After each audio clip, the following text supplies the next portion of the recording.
Hello, dear friends. It's very difficult to speak clearly from a bridge over troubled waters, but I will try to do so with certain limits. To the wise, a few words are enough. Opinion piece. The art of camouflage. They try to look like us. The wolf disguises itself as a lamb. They try to look like angles of light. Evil disguises itself as progressivism. The sniper hides in the straw. It's all about pretending to be what you are not. What they are not. First, they suddenly became ecologists. Now they promote the ideology of awakening. We are waiting for 2/3 of awakened people. The Ukrainian war is over before it begins. But Kiev keeps firing its guns in retreat. Open war would benefit neither side. Let's start. The controllers of humankind would try to look like us, but they would do so not out of idealism, but out of spurious interests. They lack creativity for lack of connection with source, and so they are forced to copy us as much as they can. But the copy is never the same as the original. First, they copied instant meditation techniques to relieve the stress of their executives, not for the liberation of the spirit. Then they suddenly became environmentalists, aligning themselves with the warmest doctrine that produces colder winters every year. Then they fabricated false leaders like the child of the exorcist. Then they aligned themselves with the doctrines fabricated by Mr. Philanthropist and supported violent extremist movements. Then they copied us the term Great Reboot or Great Reset to make it to suit their interests, which are not ours. But it is not working for them because they are opposed by Russia and China. Definition. Camouflage is to disguise by giving something the appearance of something else. At the military level, it consists of disguising the presence of weapons, troops, war material, ships, etc., giving them an appearance that can deceive the enemy. At an information level, an informative level, it consists of going unnoticed or appearing to be something you are not, or they are not. Camouflage is the method that allows organisms or objects that would otherwise be impossible to remain invisible in the surrounding environment. Examples of camouflage are the stripes of the tiger and the uniform of the modern soldier. In nature, there are many cases of camouflage or mimicry. They can be classified into difficult to see or mimicry, which consists in the imitation of something different. A special suit. A ghillie suit or a Scottish jowie is a type of garment used for camouflage in a specific environment resembling dense foliage. It is commonly used by snipers, hunters, and animal spotters, particularly birds. It's also known as ambush, referring to the fact that the man who wears it becomes part of the forest. This suit would also allow the user a better concealment, breaking his silhouette and matching his figure with the surrounding vegetation, thus making it difficult to locate him. It is made for a specific environment and cannot be used in several with the same effectiveness. Ideology of awakening. But the latest fashion is to promote the ideologies of awakening that we defend so much in our forums, but in another modified version to turn it around and invert its spiritual meaning. The controllers have always managed to distort, twist, and invert the beautiful ideals that awakened humanity creates. They always try to look like the original model, but they come out looking like a churro, a Spanish churro. They now deploy the ideology of awakening as intelligence agencies do, as a disguise. They are becoming increasingly aggressive in their participation in partisan and highly politicized debates, always on the side of the same supposed social justice causes. But now they are going far beyond the clandestine control of the government for their own interests and are becoming participants in democratic and highly polarized debates because they always seek division, divide and conquer. Biblical phrase. A famous biblical phrase.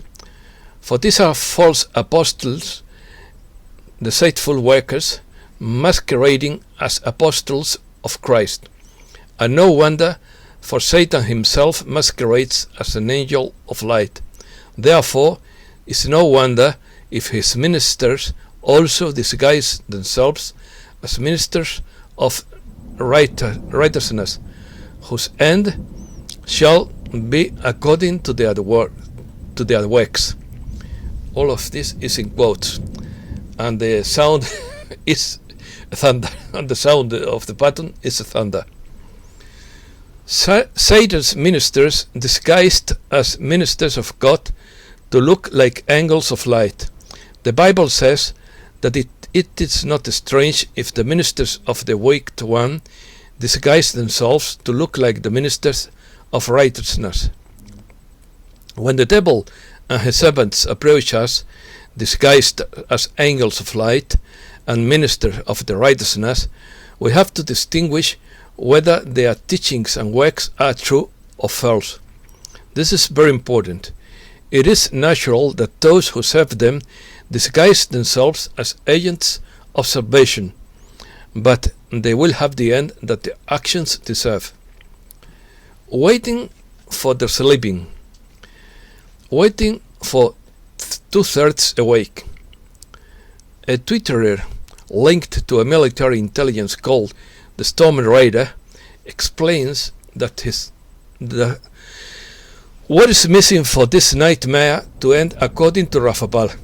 He says they need between 65% and 72% of the population to support an intervention, or about 2/3.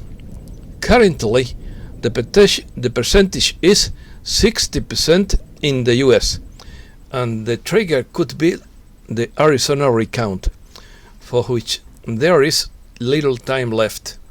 Globally, 2/3 of the population would also be needed, and what happens in the US would generate a worldwide domino effect. They know that our patients would be wearing thin because of the side effects, but that problem would be causing more people to wake up. The emergency televised message would be broadcast when 65% awake, and the government's restrictive measures would cause more people to take a stand against them. Plans for Europe. Another Storm Raider tweet said that the German government was going to pass a law that would allegedly violate the Nuremberg Code and could be a trap, according to Rafapal. This violation would authorize the US to intervene in Europe to restore freedoms. Having been liberated in World War II, both Italy and Germany are subject to the US, which founded their states in 1945, and it's the guarantor that they will not fall back into a totalitarian stage. Such a legal violation would also allow the intervention of Putin's Russia, due to the fact that the half of Germany was liberated by the Soviet Union, so Russia would play the same role as the USA, so the invasion of Ukraine would be a ruse to get to Berlin, and the USA would take control of some sectors of the European Union. To this would be added the second Nuremberg trials, being pushed by a German lawyer. Excuse me.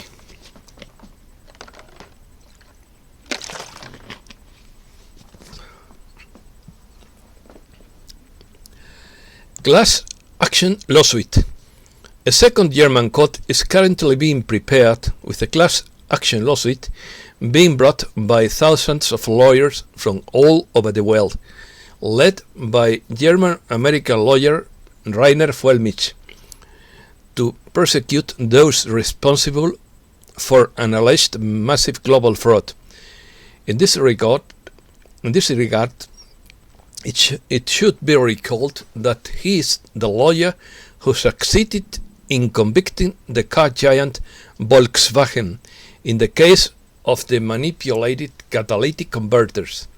And he is the same lawyer who succeeded in convicting Deutsche Bank. Principles. The Nuremberg Code contains a series of principles governing experimentation on human beings at the end of World War II. Specifically, this regulation responds to the deliberations and arguments by which the Nazi hierarchy and some doctors were persecuted for their inhuman treatment on concentration camp prisoners, such as the medical experiments of the cruel Dr. Joseph Mengele.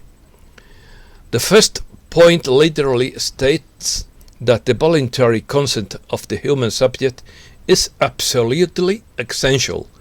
This means that the person involved must have legal capacity to give consent. This situation must be such that he must be capable of exercising a free choice without intervention of any element of force, fraud, deceit, coercion, duress, or other form of constraint or coercion. He must have sufficient knowledge and understanding of the elements involved to enable him to make a reasonable and enlightened decision. Frustrated war.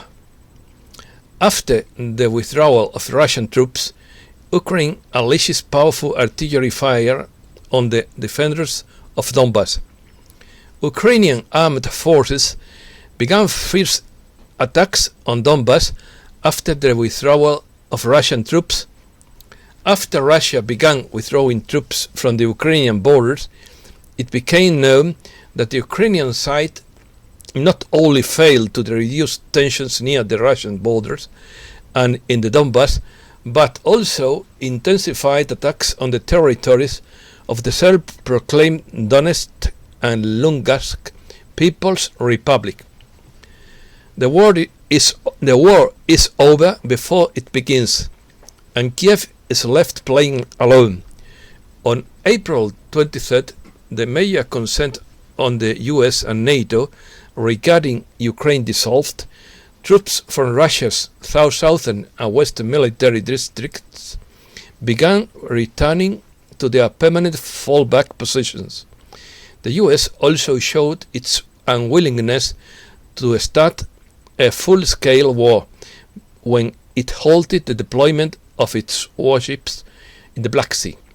Both Washington and Moscow realized that an open war doesn't benefit either side. Kiev, therefore, is left alone, trying to push its own aggressive course of action. Ukrainian President Zelensky now finds himself between a rock and a hard place. Kiev has already had to pay for a new deployment of its troops on the Eastern Front, while the country's economy is battered. Russian troops evacuate the conflict line and Crimea. The Ukrainian army has been shelling more and more targets inside Donbass with its larger guns. This attacking from behind when the Russians are retreating is low, when the powers have acted with restraint. As the saying goes, to the fleeing enemy, silver bridge. Russia closes access to 3 areas of the Black Sea. The Russian Defense Ministry has activated the suspension of peaceful transit for military ships and other state vessels throughout 3 areas of the Black Sea. It will be in force until October 31st. Robotic surveillance. However, future weapons will essentially be based on the concept of surveillance or monitorization. Armies will immediately develop digital infrastructures of nomadic ubiquity surveillance system for suspicious movements, means to protect strategic installations and an economic intelligence network. Robots hidden in enemy territory and drones or flying robots will transmit data, detect chemical or biological agents, and serve as scouts ahead of infantry detachments facing mined areas or blind spots. The battle simulating software will be permanently updated as close to the battlefields as possible. Short news. US to deploy long-range bombers during the withdrawal of its troops from Afghanistan and maintain an aircraft carrier in the region. Pentagon Chief Lloyd Austin gave orders to reinforce the protection of US troops in Afghanistan throughout their withdrawal from that country, which is to be completed by September this year. In particular, it was decided to extend the mission of the USS Eisenhower aircraft carrier on the US Central Command in the waters near the region and to deploy long-range bombers there, Pentagon spokesman John Kirby announced Friday. Political pressure. Only 1 in 5 Americans has been inoculated on average, so the federal government is preparing to use more forceful and invasive policies to take the reins. The regime recently approved an inoculation passport, which would threaten human rights by violating medical privacy laws and civil rights laws, discriminating against and permanently segregating non-injectors who would be blamed for failure. Dangerous level of strontium in drinking water. A U.S. Geological Survey study shows that the drinking water of 2.3 million citizens contain dangerous levels of naturally occurring strontium, a metal that can adversely affect children's bone health. Did the Nahuelito change sex? Argentina has its own Loch Ness monster, better known as Nahuelito, as it comes from Lake Nahuel Huapi in Patagonia. As a result of the discovery in the area of a 70-million-year-old fossil, the mythical Argentinian animal is no longer considered a male, as had been believed until now. Year 2025. Russia plans to leave the International Space Station by 2025. As tensions rise between Russia and the US, the Russian Space Agency has announced that it will withdraw from the International Space Station in 2025 and has already begun work on a space station of its own. Forecast for 2025. Population decline and collapse of the West. Deagle's website, which is quite sophisticated, has predicted that about 70% of the Western population in the US and Europe would disappear by 2025, but I hope he doesn't get it right. He believes that the collapse of the Western financial system would wipe out the standard of living of its population and Ponzi schemes such as the stock market and pension funds. The population would be so affected by a complete series of bubbles that the engine of immigration would begin to work in reverse, accelerating due to the domino effect, leading to the demise of states as they are now known. Over the last 2,000 years, we have witnessed Western civilization built around the Mediterranean Sea move to northern Europe, and then, in the mid-20th century, shift to an Atlantic axis to finally focus on the States in the last 30 years. The next movement would see civilization centered in Asia, with Russia and China at the top. Message: Declaration of sovereignty for humankind. Dear family of light, you are in the midst of the final preparations for what you have come to know as the event. As your world becomes more chaotic each day, we wish to remind you that worlds are built out of chaos. This world was also one built out of great chaos. The event could be a moment in time that will blast the earth with gamma light rays of photons coming directly out of the central sun and going through every last cell of every being, of every sentient being. This would be a moment that everyone would experience differently. Those who didn't raise their frequency, who didn't take care of their physical body, who didn't do the inner work, who did not connect with nature, and who did not connect with the higher self, would be overwhelmed by this volcanic eruption of 5D frequency, metaphorically speaking. And that's all for today. Thanks a lot, dear friends. And until tomorrow.